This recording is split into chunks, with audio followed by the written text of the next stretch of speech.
We are very glad to be joined by Professor Zhang Xiaoyan with Tsinghua University. Thank you so much for joining us. So we have three questions for you. So the first one is that China's central bank recently just released a guidance indicating that in the next 5 years, there would be a globally leading financial system supporting green financing and green development that would be basically established. So how would you interpret basically established? Okay, I think when we hear the word of basic in establishing, that means two things. The first one, we are going to establish something that is consistent with international standards. And number two, building a whole financial system around the green finance and sustainability is not an easy job. It takes a very long time to establish the whole financial system to support the sustainability. From our own team's work, we get to know that, for instance, from central bank, right? They want to have, they have to design whether there are favorable policies towards investment on green energies or green industries or sustainability friendly sectors. But that's only one part, right? And I'm more familiar with the capital market. Now, in capital market, we have to think about how to allocate the capital to the right places. Now, if we have this focus of sustainability or ESG, and we want to make sure the firms, when they make the green innovations, they make the transition, they have enough capital. And of course, we also want the investors, when they invest, they're green conscious. They want to support the sustainability campaign. They will have the instruments to invest in there. So all of that needs another set of actions to put things together. Now, when we talk about sustainability, one fundamental thing or infrastructure thing is to have a standard. What do you mean by sustainability, right?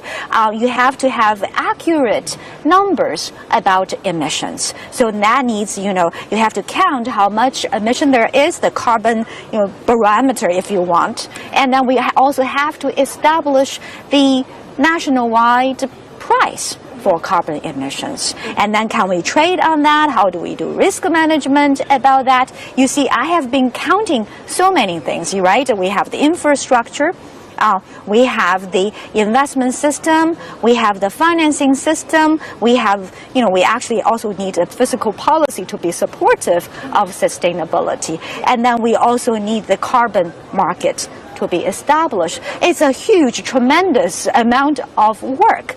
But I think from the conference over the past 2 days, or maybe even from previous conferences as well, I think people's idea, our ideas for every participant, we're converging to the point that sustainability is super important for our globe at this point. Now, China is one of the biggest or the biggest emissioner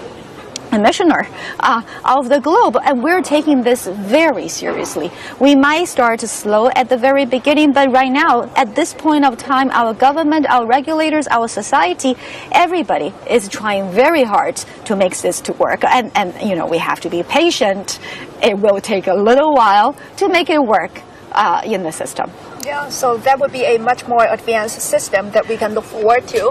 And also you mentioned about green technologies. We know that so far green technologies have already been applied in various fields, such as agriculture and transportation. So what are some other advanced technologies that can help boost green development that you are paying attention to? Yeah, I have been, for me, when we think about batteries, I actually went to a session yesterday about batteries. It's fascinating.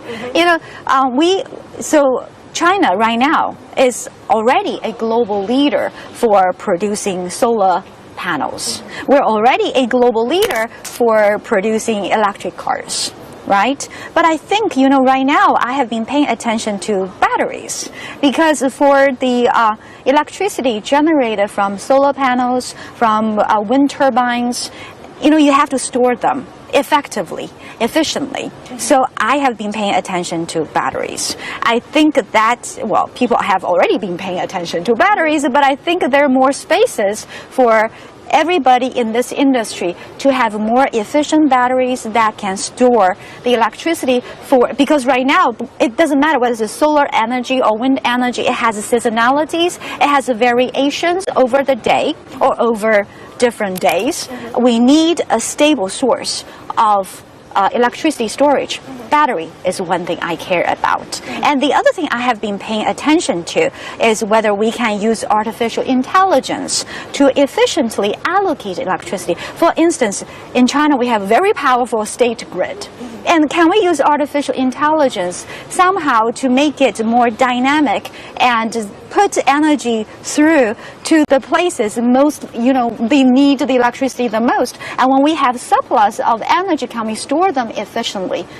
So we have storage and then we have distribution and put the energy into the right places.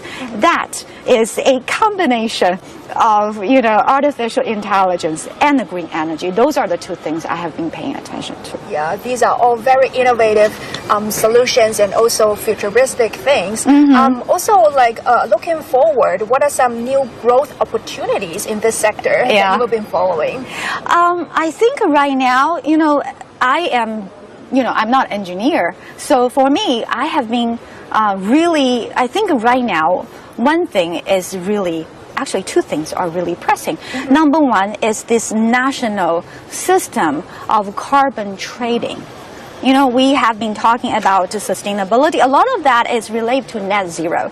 We want to have, carbon emissions controlled, and then we have to decide the national price for carbon. Right now, the trading system is in place. However, it's not as big as I want. So if it's not big for companies who have a surplus for carbon, they want to purchase carbon or carbon emission, they want the quota. They cannot trade. And if I have too much of emissions, I cannot risk manage my exposure. I think that is a pressing issue. I think that, as a finance professor, I care a lot about that. And the other pressing issue I am thinking is, I think a lot of firms are already aware of the importance of the sustainability, but the investment community, including retail investors, including institutional investors, they're not there yet. See, when we want to promote the idea of sustainability, it's important to make green firms greener, but it is more important to make brown firms green. That's how we eventually reduce carbon emissions. I think our institutional investors and retail investors need to have this sense about this is important. We need to invest in sustainabilities. We are going to invest our money into the transition from, brown industries to green industries. So those are the two things that I wish, next time we meet, we have more to talk about. Yeah, and hope that they can better communicate, better collaborate, and also those carbon emissions can be better traded in the future. Managing the risk. Yes. Thank you so much for your sharing. Thank you. And also